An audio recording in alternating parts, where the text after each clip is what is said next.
The JMC department here is exactly the right size to be very innovative.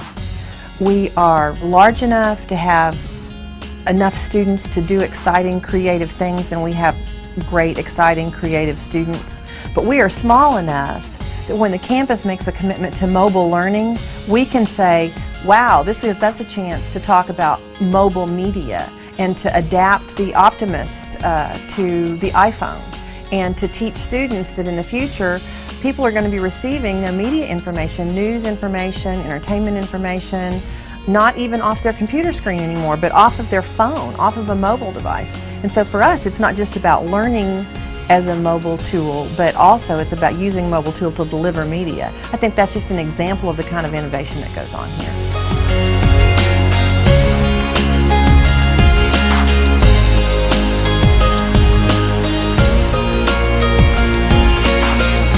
The ACU Mobile Learning Initiative began a year and a half ago now as we watched the introduction of the iPhone at Macworld and sat around a conference room with a group of faculty and were just astonished by this next wave of devices. What will universities look like when suddenly the student body has computers in their pocket?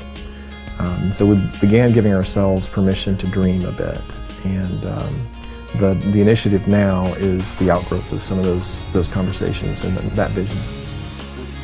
We are seeing a growing number of faculty introducing media to support learning in audio pieces and video pieces that help extend the classroom. Jonathan Stewart has been a great example of developing content in kind of a radio disc jockey style.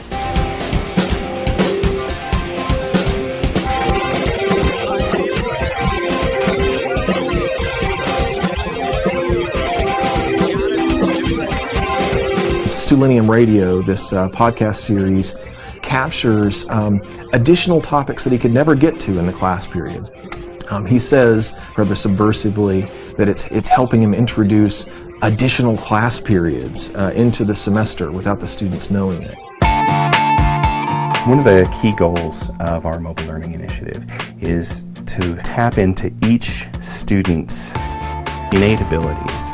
We want to transform the shape of the classroom from that factory model where everybody sits sort of in ranks and observes and consumes to a model of engagement where each student becomes a resource in the class. And those resources are really distinct and diverse. So it's hard, with a sort of standard textbook, which is static and which is uniform. It's hard to encourage that sort of diversity, right?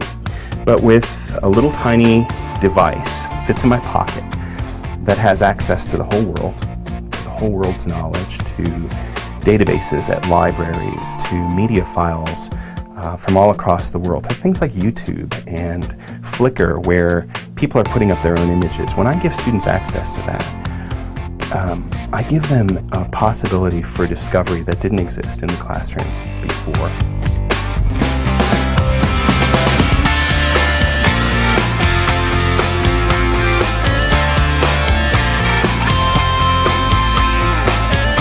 With iPhones, with this little device, with iPod touches, with these new mobile media devices, I can say to my students, I want you to go out and find me 3 examples of a gender construction. And instead of me being the centerpiece in that classroom, now each student has discovered something that student can bring to the class. And I, as a teacher, am no longer the disseminator of information. I'm now someone who helps the students to assess the information they're discovering on their own. I think that's really critical. I think that's an important change. We have people from more than 50 schools in 5 countries who are coming here to ACU to see what we're doing and to learn from us and to learn from what we've discovered. That seems unusual to some people, but it's not unusual to those of us who know ACU and who've worked here for a long time. We recognize that that's just what we've been doing for the last several decades. That's who we've been for a long time. And so we're excited that people are finally noticing us. That's not really the reason we've done any of this. But it's justification of the culture that ACU has had, the culture of innovation, the culture of quality that we've had for a long time.